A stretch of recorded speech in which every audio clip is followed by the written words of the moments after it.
Well, Professor Raj Roy of Cranfield University, we've just had the national manufacturing debate here at Cranfield.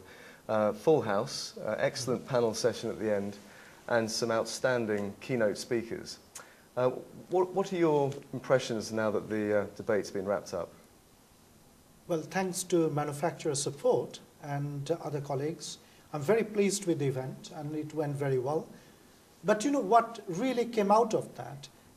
Yes, it is known manufacturing is important, and I think government now recognizes that, many people recognizes that, but we have to go beyond that.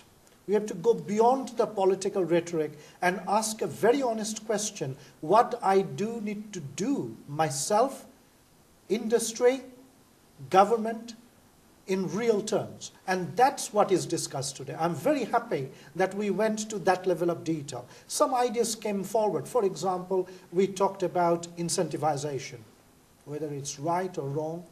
We talked about public procurement. You're referring to tax breaks? That's perhaps? correct, yeah. Tax break. We talked about public procurement, whether it's the same thing as protectionism. Mm-hmm. It's not. Procurement, government procurement in particular, should be supporting creation of new sectors, creation of new activities in the country. And this is not first time. US has done that, France is doing it, India, China, all of them created major sectors through public procurement. And I would like to say that we, collectively, we rise up to the challenge and actually start doing some of these things for real. Do you think I think we should be talking less and doing more. Oh, that's a very good point to make. But on the public procurement point, do you think as a nation, as an industrial base, we have a bit of a hang-up really about this word protectionism? We compare ourselves too readily with the French, and we try too hard to be very, very open in our markets. On one hand, I deeply respect that sentiment that we are not protectionists. But at the same time, I don't think we should misunderstand what is protectionism and what is public procurement helping to create new business. To give you some example, defense is a classic example where defense procurement, we spend billions in defense procurement. Could that encourage actual production in the country? Same as public health. We could encourage anybody from anywhere in the world to come and work and produce things in UK, design things in UK.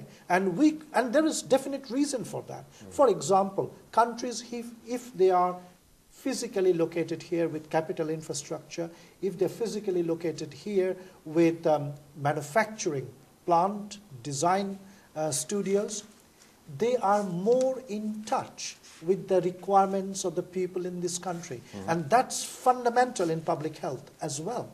So there are other reasons, not just for job creation. We need to get closer to people when it comes to business. And one of the ways to do that is actually locating design, manufacturing, and support of those equipments in this country. And we should promote that. We should encourage companies to do that. Now, one of the areas that Cranfield University is very much involved with through your work with the EPSRC Centre for Innovative Manufacturing is Through Life Engineering Services, which is perhaps another way of saying servitization of manufacturing. Perhaps you can correct me on that in a sec, but on that main point about servitizing the manufacturing sector and Professor Sir Mike Gregory's point about the definition of manufacturing in the wider context, did you get the impression from the debate today that more companies are embracing services as a part of their business model? Will that increase, and is it a good thing? With due respect to all the comments being made, I have slightly different view on this. My view on service or engineering services, which I work in, it cannot happen in vacuum. One of the reasons we are doing well, you heard today Rolls-Royce 51% of their revenue in 2010 coming from engineering services. That does not happen simply because they have converted into servitization. Right. That happens because they are OEM, that means they're original equipment manufacturer of a very complex machine, which is aerospace engines. They own the design, they understand manufacturing, and now they know how to predict life of that engine, how to improve life of that engine. For me, engineering services is about making that engine more available with lowest whole life cost. Yes. And how can you make that predictable? And our business can win better market share if their products are more predictable in their performance after they're sold in use, and they reduce whole life cost so that as a whole our product becomes competitive. And I think that is not the same for people who think just coming up with business model is good enough. I think we need to really invest in technology, engineering, to support things like engineering services, things like availability. How do we reduce uncertainty in performance and actually improve robustness, predictability of robustness, predictability of availability? That sort of areas we need to focus on. And in those specific areas, about taking looking at the whole life cost of a piece of complicated machinery and changing the model from manufacturing only and selling a product to looking after it as an asset for its entire life and providing a service. Do you think this is an area in which, particularly in the aerospace, I suppose is the obvious example, but in other sectors, the UK does have a comparative advantage? And if not today, could it have one in 5 or 10 years' time? UK already has advantage in some aspects of this engineering services area. For example, in aerospace sector, our companies like Rolls-Royce and others, they have over 50% of their revenue coming from engineering services. So there is already a big skill base. Similarly, military ships, naval ships have large amount of maintenance capability in the country. And I would like to see that we build on that. One of the key themes of the panel debate this afternoon was clearly to balance the economy, and it's a phrase that's popped up a lot in the media in the last 12 months for obvious reasons. It's a very important thing to do, and you would have to be living under a stone not to realise that a modern Western economy needs to have a good mix in its economic makeup. That includes manufacturing.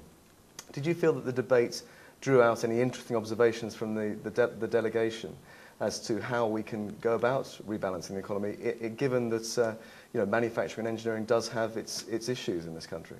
Sure. I think it's a very good question. Let me explain what I mean by rebalancing.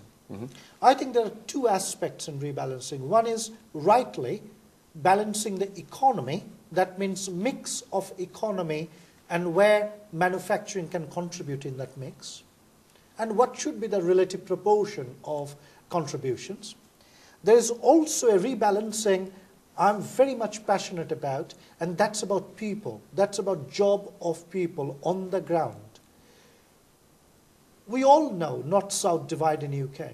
We all know some areas are really struggling to actually get good quality long-term jobs. One of the things I would like to see we do by targeted support, I would like to see we create jobs through manufacturing in different sectors, whether it's food, whether it's pharmaceuticals, whether it's aerospace, automotive, in different regions in the country, so we have a collectively better life going forward. And perhaps last question, Professor Roy. The biggest topic, perhaps the perennial topic that Ken Hurst saved till the end of the debate was, of course, the skills issues, the skills gap, I suppose. And time and again, this type of events in manufacturing conferences, we come back to, first of all, that we face serious problems in this country if we don't address the skills issue in technical skills quickly, particularly if we lose opportunities in areas like the low-carbon industry, the wind turbines, and also sustainable manufacturing everywhere. There are skills required there. But also there's the other issue, the other side of the coin of the skills requirement, which is just to increase the perception of manufacturing or improve the perception of manufacturing and engineering as a career choice. Was there anything from the debate that you picked up on that you found interesting in terms of the delegates' opinions there? Sure. I think a number of things. Number one, when we talk about skill, it's about whether we have the skill today, and second, whether we have the will and infrastructure in place to support creation of necessary skill for the future. Mm-hmm. We talked about in the debate having very high level of growth in manufacturing activity in the country and whether we can achieve that. Now, one of the key aspects of sustaining that growth is actually to have supply of people who can support that activity. And that's a big challenge at the moment in the country. We are not creating technical people, technical stuff enough to support this manufacturing growth. And I would like to see more is done in terms of attracting best quality students in engineering and manufacturing and then sustaining them so that they go through higher education as well. What kind of activities could be done in that respect? I mean, for example, in my sphere of knowledge, I'm aware of the technical academy that JCB has created through its own work with the local council there in Staffordshire. And I believe, although they've only had their first academic year, the results are tremendous. Those students between 14 and 18 years old, in fact just 14 and 15 in the first year, of course, they've not become just better engineering students, but they're better at presenting business plans to the partner organisations. That's a good exemplar, but it's one school. Can you think of other areas we can improve on this? I think what we need is a comprehensive approach to education to create engineers for future manufacturing. Now that will include people in different levels. Some will do PhDs, some will do masters, and others will have NVQ levels or diploma levels. There will be apprentices who are not graduate engineers. And we need all of that. And I think what is important as a nation, that we work closely with industry in creating this next generation of people. And JCB is a classic example, and it's successful because it's driven with industry. And I think university, FE colleges, and industry should work together in creating this skill. And do you see more examples of that university-industry collaboration as we move out of the recession into hopefully this new sort of manufacturing-led economic recovery? Yes, there are a lot of examples. In many universities, including Cranfield, we now have master's programs which are predominantly driven by industry. Mm-hmm. It is created for industry, for people working in industry, and university is learning from that. And that model can then be rolled out to people who are not in industry to come forward and learn from it as well. Well, Professor Roy, I suppose there were several other areas of the debate that we could go into in some detail, such as the access to finance, the first subject of the panel discussion this afternoon. But perhaps we don't have time to do it right now. Sure. But the manufacturer will be producing a full report of the debate within the next couple of issues. So in the meantime, thank you very much indeed for your time today. Thank you. And congratulations on an excellent debate. Thank you.